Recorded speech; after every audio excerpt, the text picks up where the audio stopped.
पिछले 35 दिनों के युद्ध में अमेरिका को इतना नुकसान हुआ है जो 50 साल में अमेरिका का अभी तक नहीं हुआ था।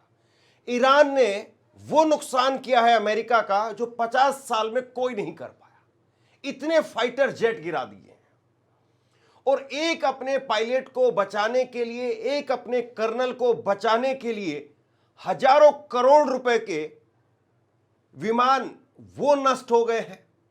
उनके ब्लैक हॉक हेलीकॉप्टर, उनको भारी नुकसान हुआ है और उसके क्रू पर भी हमले हुए हैं, वो भी इस वक्त में घायल बताए जा रहे हैं। पहला कदम एक तरीके से आप यूं कहिए कि अमेरिकी सैनिकों ने पिछले 35 दिनों के अंदर पहली बार ईरान की धरती पर रखा और ईरान की धरती पर जब पहला कदम रखा तो ऐसा जलजला आया कि ईरान वो इस तरीके से खड़ा हो गया, ईरान ने इस कदर नुकसान पहुंचाया कि अमेरिका का 50 साल का सबसे बड़ा नुकसान बताया जा रहा है। बीती रात जो कुछ हुआ उसके पूरे अपडेट्स मैं आपके सामने रखने जा रहा हूं और बड़ी बात यह है कि यह केवल किसी रिपोर्ट के आधार पर नहीं बल्कि इस वक्त में ईरान के अंदर जो कुछ चल रहा है उसके आधार पर यह सारी बातें मैं कर रहा हूं। डोनाल्ड ट्रंप की धमकी है एक तरफ, 48 घंटे की धमकी है, तो ऐसे में ईरान के अंदर इस वक्त में क्या माहौल है और ईरान किस तरीके से वो मार रहा है। डोनाल्ड ट्रंप ये कह रहे थे कि भैया हम अपने पायलट को और कर्नल दोनों को बचाने में कामयाब रहे, लेकिन उसके बावजूद किस कदर नुकसान हुआ है मुझे लगता है कि मैं ज्यादा समय ना खर्च करके और मैं आपको सीधे जमीर अब्बास उनकी जुबानी आपको सुनवाता हूं और उन्होंने जो इनसाइड स्टोरी वहां की पेश की है, जो वहां से डाटा हमें पहुंचाया है, जो तथ्य वो उन्होंने सामने रखे हैं, आप हैरान रह जाएंगे कि इस वक्त में ईरान का जो माहौल है वो अमेरिका के लिए, इजराइल के लिए कितना खतरनाक साबित हो सकता है। मैं ये इंटरव्यू आपके सामने रखूं उससे पहले एक छोटी सी गुजारिश है कि अगर अभी तक आपने इस वीडियो को लाइक नहीं किया है तो वीडियो को लाइक जरूर कर दीजिए और चैनल को सब्सक्राइब कीजिए ताकि हमारी आवाज और ज्यादा लोगों तक पहुंच पाए, लाखों करोड़ों दशकों तक हमारी आवाज पहुंच पाए। और नीचे कमेंट सेक्शन में मैंने व्हाट्सएप लिंक भी पिन किया है, आप व्हाट्सएप पर भी जरूर जुड़िए। जमीर अब्बास साहब, आपका बहुत बहुत शुक्रिया और मुझे मालूम है कि आपका इस वक्त में जो शेड्यूल है वो बहुत बिजी है, लेकिन बहुत सारी ऐसी चीजें निकल करके सामने आ रही हैं जिनकी मैं चाहता हूं कि आप अपनी तरफ से कुछ पुष्टि भी कीजिए और जो जानकारी वो आपके पास में हमसे ज्यादा है वो हमारे दर्शकों तक आप पहुंचाइए।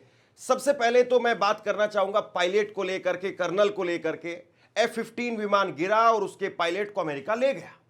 आपकी तरफ से तमाम तरह की बातें कही जाती रही, लेकिन अमेरिका कम से कम इतना तो कामयाब हो गया, उसका नुकसान हुआ है अमेरिका का, उसको लेकर के बहुत सारी खबरें आ रही है। हजारों करोड़ रुपए के हेलीकॉप्टर्स वो तबाह हो गए हैं और उसके साथ साथ उनके विमान कुछ वो भी तबाह हो गए। तो सबसे पहले तो इसी सवाल का आप जवाब दीजिए और उसके बाद में जंग किस तरफ जा रही है आगे उस पर बात करेंगे।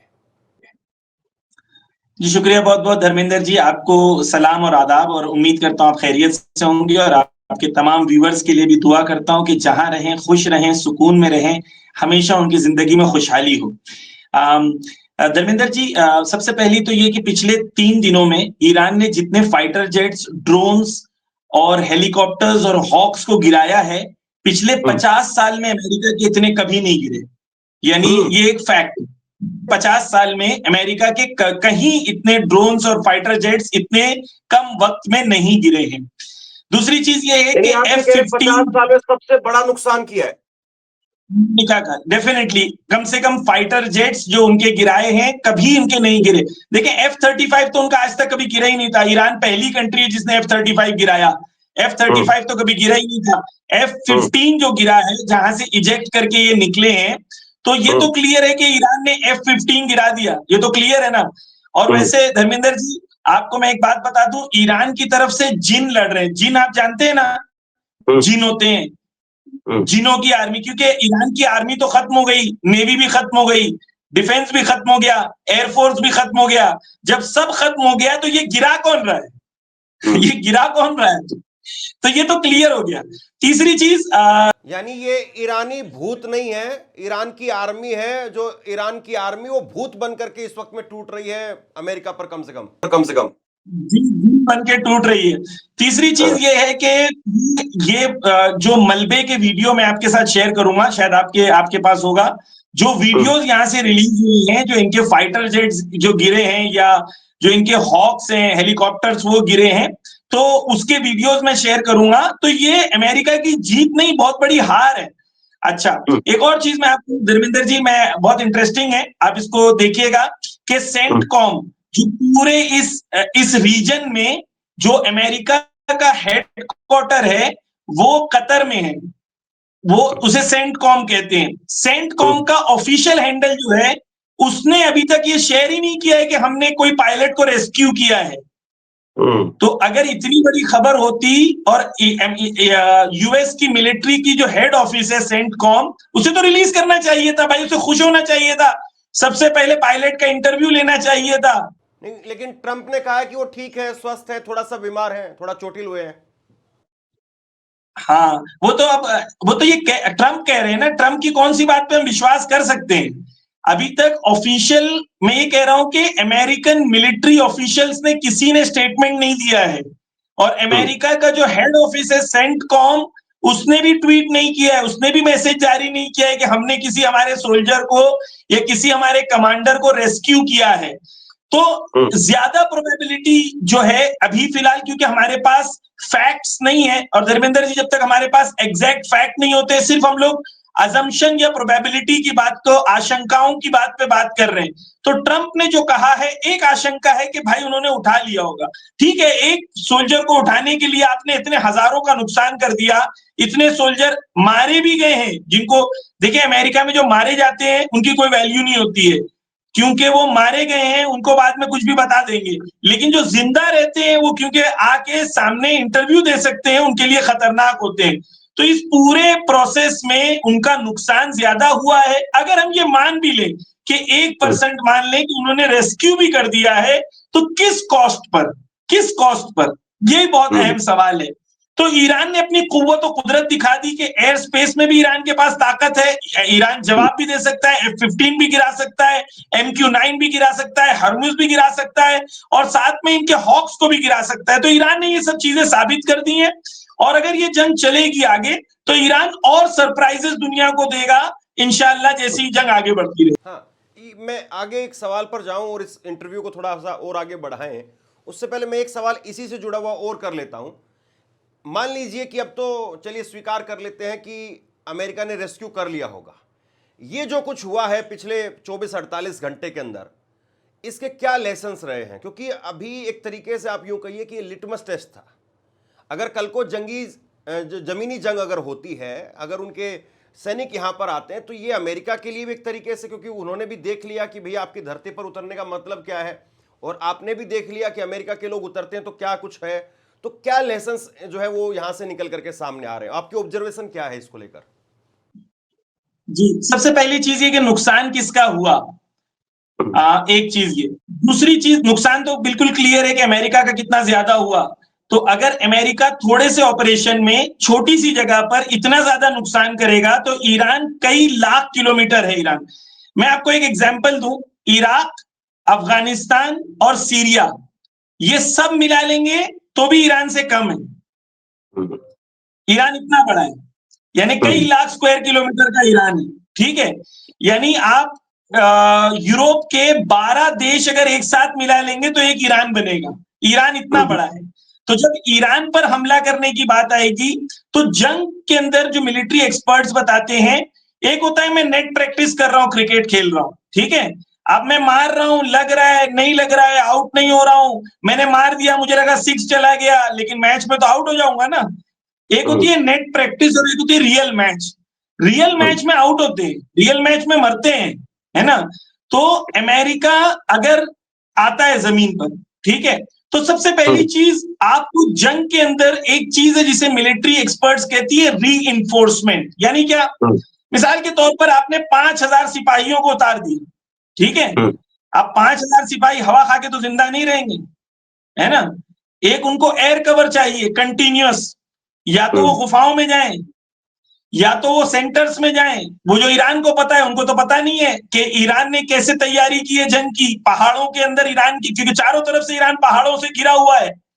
जैग्रोस नाम का जो पहाड़ है, जो ईरान की धरती कहा जाता है, कि ईरान को फोर्ट कहा जाता है, क्योंकि चारों तरफ से पहाड़ है ईरान के। अच्छा, ये उतरते हैं, अगर मिसाल के तौर पर इनके 5,000 सोल्जर्स उतरे, तो उनका री कौन लेके आएगा? उनको खाना पीना कौन देगा? उनको वेपन्स एक बार इस्तेमाल करके खत्म हो जाएंगे। वीडियो गेम थोड़ी ना चल रहा है कि वो वेपन चलते रहेंगे। वो वेपन्स जब खत्म हो जाएंगे तो री वेपन्स कहां से आएंगे? ईरान की मिसाइल से इनको कौन बचाएगा? तो ये जो खाली मीडिया के अंदर हॉलीवुड टाइप ऑफ एक थॉट बनाया गया है कि ओ ईरान, अमेरिका ने ये कर दिया, ये हॉलीवुड और वीडियो गेम में तो अच्छा है। इन रियलिटी ईरान में एक मशहूर सिग्नल है, वो कहते हैं आएंगे ऐसे, अपने पैरों पे जाएंगे ऐसे, 4 कांधों पे। यानी ये क्लियर है ईरान में कि आएंगे अपने पैरों पे, जाएंगे 4 कांधों पे। तो ईरान में ग्राउंड इन्वेजन, देखिए वहां के जो आर्मी चीफ को हटाया गया है अमेरिका में, क्यों हटाया गया है? उनके मेजर जो उनके जनरल्स हैं, उनके 12 जनरल्स को हटा दिया गया है, क्योंकि जो एक्सपर्ट्स है फील्ड के, वो कह रहे भाई अमेरिका, ईरान में एंटर होना यानी सुइसाइड करना है। और उनको अभी वो हॉलीवुड मूवी का अभी तक जो भूत उतरा नहीं है, वो हॉलीवुड की मूवी समझ के एंटर होना चाह रहे हैं। तो जब एंटर होंगे तो यानी अमेरिकन हिस्ट्री में सबसे ज्यादा बंधक और सबसे ज्यादा मौतें इसी जंग में होगी जब वो ईरान में एंटर करेंगे। यानी आप ये एक तरीके से बता रहे हैं कि भाई शॉर्ट टर्म के लिए अगर वो एक रात के लिए या कोई छोटा ऑपरेशन करें तो शायद मुमकिन है कि वो कर पाए, लेकिन लंबी जंग के लिए पॉसिबल नहीं है कि वो इतना लंबी जंग के लिए यहां पर आ पाए, आप ये कह रहे हैं कम से कम। लेकिन मैं धर्मेंद्र जी, उन ईरान की आर्मी ऑफिशियल 9.5 लाख उनके आर्मी मेंबर्स हैं ऑफिशियल, ठीक है। One of the biggest in the world army Iran की है, 9.5 लाख उनकी आर्मी है ना। और उसके सामने अमेरिकन सोल्जर्स कितने आ रहे हैं? 60,000। और जमीन इनकी, पहाड़ इनके, गुफाएं इनकी, रास्ते इनके, री इनका। यानी कोई भी लॉजिकल आदमी है वो कहेगा भाई ये जंग लड़ना पॉसिबल नहीं है। कोई भी लॉजिकल आदमी, जितने अमेरिकन मिलिट्री एक्सपर्ट्स का आप इंटरव्यू देख लें, अमेरिका में बैठे हुए जितने मिलिट्री एक्सपर्ट्स हैं, सब कह रहे हैं entering Iran is a suicide act. नहीं इसमें, लेकिन सवाल यह है कि डोनाल्ड ट्रंप भी बड़ी लंबी तैयारी जो है वो बता रहे हैं। उन्होंने 2 दिन पहले कहा था जब वो एड्रेस कर रहे थे अमेरिका को कि वियतनाम का 19 साल चला, इराक का 8 साल चला, मैं तो अभी इस जंग में दूसरे ही महीने में हम केवल आए हैं। और अभी उन्होंने एक जो बड़ी धमकी दी है कि 48 घंटे की धमकी, नहीं तो नरक के दरवाजे खोल दिए जाएंगे, नरक बना दिया जाएगा। धर्मेंद्र जी, पिछले 10 दिनों में उन्होंने 5 अलग टाइप की बातें की हैं। पहले कहा कि होर्मुज खोल देंगे, पहले कहा नहीं, होर्मुज खुले हुए हैं। और जो पीट हेग्सेट ने देखा बहुत कॉमेडी था, आप जानते हैं, उन्होंने कहा होर्मुज तो खुला हुआ है, प्रॉब्लम ये है कि इरानियन जाने नहीं दे रहे। फिर इसके बाद उन्होंने ट्रंप ने कहा कि होर्मुज खुला हुआ है, फिर कहा नहीं होर्मुज बंद है, हम खुलवा लेंगे। फिर कहा कि हमारी आर्मी होर्मुज को आजाद कराएगी, हमारी नेवी आजाद कराएगी। फिर कहा कि होर्मुज हमारी लड़ाई नहीं है, किसी और की लड़ाई है, जिसकी लड़ाई है वो खुद जाके लड़े, यूके जाके लड़े, फ्रांस जाके लड़े, हमारा होर्मुज से कोई लेना देना नहीं है। फिर कहा नहीं होर्मुज हम खुलवाएंगे। फिर कहा कि होर्मुज नहीं खोलोगे तो 48 घंटे में ये कर देंगे। फिर कहा नहीं 5 दिन में करेंगे। फिर कहा नहीं 10 दिन में करेंगे। अभी कह रहे हैं 48 घंटे में करेंगे। तो ये तो क्लियर है कि जब वो टाइम मांगते हैं उसका मतलब ये है कि ही वांट्स मोर टाइम। वो ईरान को टाइम नहीं दे रहे, ही वांट्स मोर टाइम। तो ईरान बिल्कुल क्लियर है। जंग के अंदर ईरान उनके बोलने से या नहीं बोलने से ईरान रुक नहीं रहा है, ये जंग जारी है। ईरान पूरी तैयारी कर रहा है। जिस लेवल पर अमेरिका हमला करेगा उससे शदीद हमला ईरान की तरफ से होगा, ये ईरान की आर्मी ने बिल्कुल क्लियरली बोल दिया है। मैं एक सवाल आपसे पर्सनली पूछना चाहता हूं। डोनाल्ड ट्रंप ने पहले 48 घंटे बोले थे, आपको याद होगा 22 मार्च से पहले, कि फिर उसके बाद में ये कर देंगे वो कर देंगे, फिर 5 दिन, फिर 10 दिन, अब फिर 48 घंटे। आपकी पर्सनल फीलिंग क्या है? डोनाल्ड ट्रंप अब 48 घंटे का समय पूरा होने से पहले कुछ कर देंगे, या 48 घंटे के बाद में और 4-5 दिन का जो है समय वो और आगे इसको बढ़ाएंगे? पर्सनल आपकी फीलिंग्स क्या है इसको लेकर? पर्सनल जो एक्सपर्ट्स, मेरी फीलिंग तो इतना इंपॉर्टेंट नहीं, जो एक्सपर्ट्स ओपिनियन है वो मैं आपको बता रहा हूं। क्योंकि अमेरिका ने मिलिट्री कोई भी ऑब्जेक्टिव अभी तक हासिल नहीं किया, रेजिम चेंज से शुरू किया था, होर्मुज खोलने तक आ गया जो जंग से पहले ही खुला हुआ था, तो कोई मिलिट्री ऑब्जेक्टिव उनके पूरे नहीं हुए। तो फ्रस्ट्रेशन और डेस्परेशन में ट्रंप जो है वो ईरान के अंदर सिविलियंस पर और हमला करेगा नेक्स्ट 2-3 मंथ्स में, और सिविलियन डेथ्स को बढ़ाना चाहेगा। जंग खत्म नहीं हो रही है। Next 2-3 weeks, sorry next 2-3 weeks जो उसने कहा है, खुद मैं उसको इस्लाह कर लूं, तो नेक्स्ट 2-3 वीक्स जो है वो सिविलियंस पे ज्यादा हमला करेगा, ताकि उसके जहन में यह है कि जब सिविलियन डेथ ईरान में बढ़ेगी तो ईरान डर जाएगा या ईरान मान जाएगा। जबकि हकीकत यह है कि ईरान की साइकोलॉजी यह है कि तुम अगर हमारे इंसानों को मारोगे, हमारे देश के लोगों को मारोगे, तो हमारे अंदर जज्बा ज्यादा आता है कि हम ज्यादा बदला लेंगे, ज्यादा मुकाबला करेंगे, हम डरेंगे नहीं, हम मुकाबला करेंगे। जितनी मौतें होती है ईरान में, उतना ही इनके अंदर जज्बा लड़ने का बढ़ जाता है। तो अमेरिका का मिस कैलकुलेशन जो है जंग शुरू करने से लेके अब तक, वो मिस कैलकुलेशन बढ़ता रहेगा, और अभी भी उनको यही लग रहा है कि हम मार देंगे तो ये डर जाएंगे। जबकि हमें करबला और इमाम हुसैन सिखाते हैं सर कट सकता है लेकिन सर झुक नहीं सकता। हम जिस दृष्टिकोण को, करबला जो दृष्टिकोण सिखाता है, धर्मेंद्र जी आपको करबला की वाकये की एक बात मैं बताता हूं, आपके दर्शकों के लिए भी इंटरेस्टिंग रहेगा, कि जब करबला में इमाम हुसैन पहुंचे हैं तो पहले नदी जो है इमाम हुसैन के पास थी, और उस जमाने में जंग में जिसके पास नदी होती थी, क्योंकि उसके पास पानी होता था लड़ने के लिए, तो वो स्ट्रेटेजिक पोजीशन पे था। तो इमाम हुसैन के पास जब दुश्मन पहुंचे हैं और दुश्मन ने कहा कि अगर हमें पानी नहीं मिलेगा तो हम मर जाएंगे, इमाम हुसैन ने नहीं कहा कि तुम दुश्मन हो तुम्हें पानी नहीं दिया जाएगा। इमाम हुसैन ने अपने दुश्मनों को पानी पिलाया और कहा कि इनके घोड़ों को भी पानी पिलाओ, ऐसा ना हो कि घोड़े इनके प्यासे रह जाएं। ये हमारे यहाँ मानवता का लेवल है कि इमाम, वही लोग जिन्होंने 2 दिन के बाद इमाम हुसैन का गला काट दिया, उनको इमाम हुसैन ने खुद अपने हाथों से पानी पिलाया था। तो ईरान एक नैतिक जंग लड़ रहा है। यहां पर हमारी नैतिकता इमाम हुसैन वाली है कि हम दूसरों पे रहम करना चाहते हैं, इंसानियत के लिए पूरी दुनिया के जो बदतरीन और जालिम तरीन और एप्स्टीन गैंग के लोग हैं उनसे ईरान लड़ रहा है। पूरी दुनिया में वो दादागिरी और गुंडागर्दी करते हैं, भाई मैं ग्रीनलैंड ले लूंगा, मैं वेनेजुएला के प्रेसिडेंट को ले लूंगा, क्यूबा को मैं ये कर दूंगा, इस मुल्क को मैं कहूंगा इतना टैरिफ, उस मुल्क को कहूंगा इतना टैरिफ, हर मुल्क के प्रेसिडेंट का नाम लेके उसकी तौहीन करूंगा, बदतमीजी करूंगा, लेकिन पूरी दुनिया खामोश रहेगी।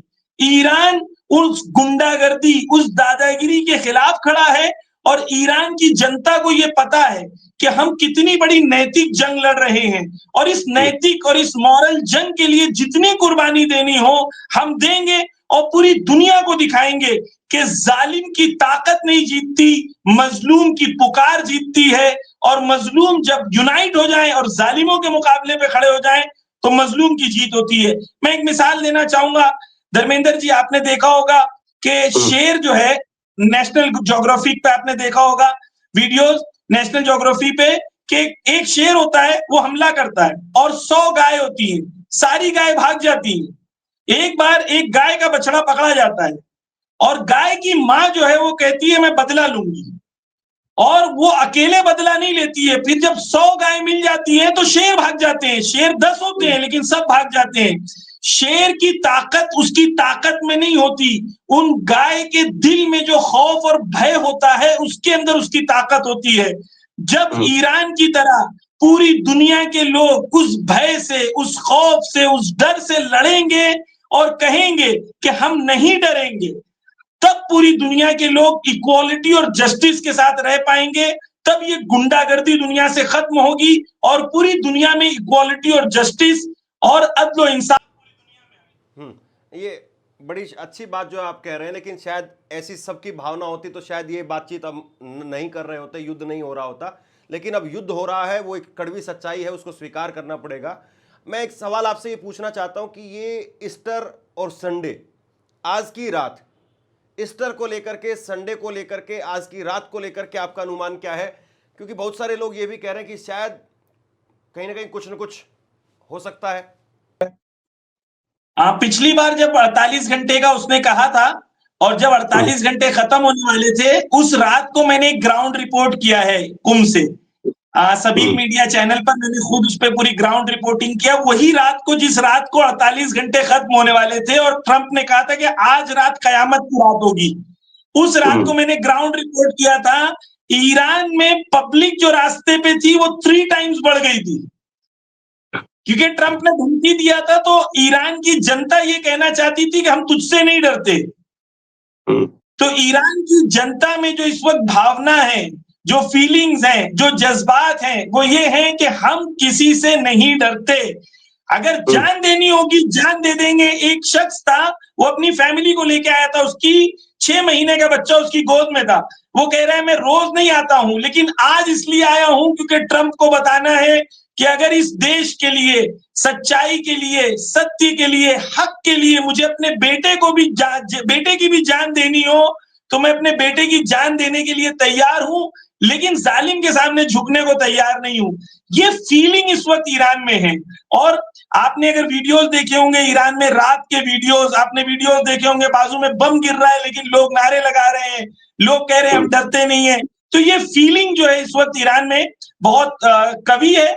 इंशाल्लाह ये जंग का खात्मा अमेरिका और इजराइल के पूरे इस पूरे इलाके से खात्मे के साथ होगा इंशाल्लाह। मुझे कहीं और पहुंचना है, मुझे बहुत अच्छा लग रहा है आपके साथ बात करने में, लेकिन मैं आपसे माजरत चाहूंगा, मुझे जाना होगा। ठीक है, बहुत बहुत शुक्रिया आपका। और उम्मीद करते हैं कि जिस तरीके से आप कह रहे हैं शायद वही हो, जंग ना हो या हमला, कोई बड़ा हमला वो ना हो, क्योंकि डोनाल्ड ट्रंप लगातार धमकी दे रहे हैं और लगातार आपके जरिए वहां की जो स्थिति है उसको अपने दर्शकों तक पहुंचाने की बहुत कोशिश करेंगे। आप आए और बहुत बारीकी के साथ में, बहुत तथ्यों के साथ में अपनी बात रखी। बहुत बहुत शुक्रिया आपका।